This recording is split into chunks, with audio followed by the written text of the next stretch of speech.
Hi everyone. So in the previous video, we have written the type definitions for our schema. So if we just look at it, I just fixed few types, just a typos, nothing much. Okay, we have defined a query and mutation for individual entity like post, tag, and user. And I'm importing all these together here, and I'm just exporting from this index.js. So when we are passing this in the index.js in the Apollo server, we are passing that schema in the type def, and we will be just adding the resolvers. Currently we don't have a resolver, it is just a base definition. Okay, so how this look like now? We have created a base queries and mutations. The only remaining part is the resolver where we are going to write the actual implementation, so that when these queries and mutations are hit from the client side, what all data we are going to respond. Okay, so we can look at this. Our application is running on 4001 from Docker container. You can see this is the host port, this is the container port. So localhost 4001, localhost 4001 GraphQL. You can see our application is running, and here we can just look at the documentation, the queries and mutation. You can see the login, create user, update user, add post, create post, add tag, update tag, delete tag, and this is how our schema look like.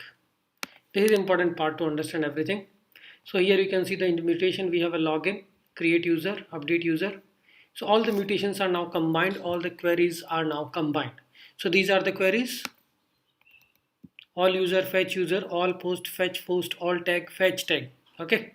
And subscription, we don't have anything. So in the GraphQL, you can create three things: subscription, query, and mutation. Subscription is like a polling or looking for some data, sending this data change to the client side. So if client side is subscribing for a particular event, then they will keep getting the data. It's like a WebSocket event, you can compare for the initial understanding. So these are the types we have added: tag, user, and post.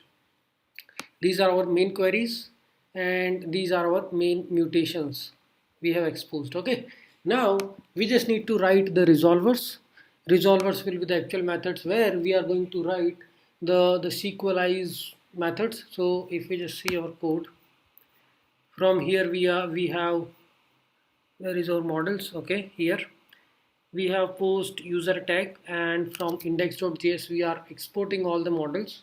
We bind all the models on the db. So what we will do is db.user.find, find all, find one, create, all these operations we will execute from this. Okay, so we can go ahead and start with our resolvers. So what those resolvers will do is they will just, okay, let's try to write something and then we will see.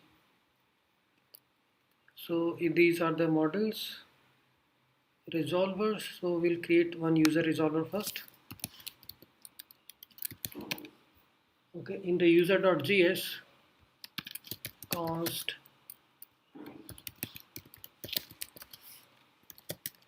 and in this resolver we will have a query and mutation, two things.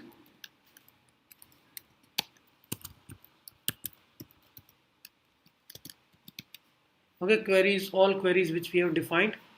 So consider that we have one query which is talking about all users. I will keep adding them. So async all user.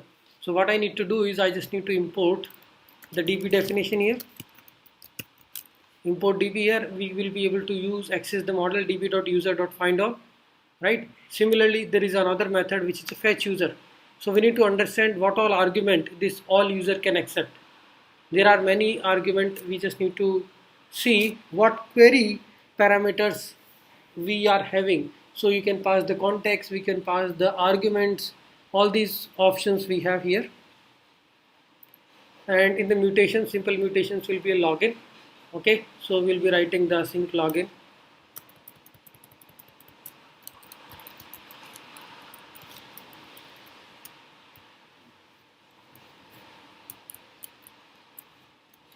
We will add the attributes later.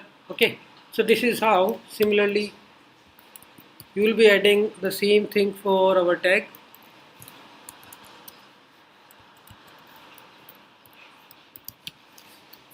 Okay, Similarly, we are importing and we are going to combine all these things in the index.js, and we will be able to export.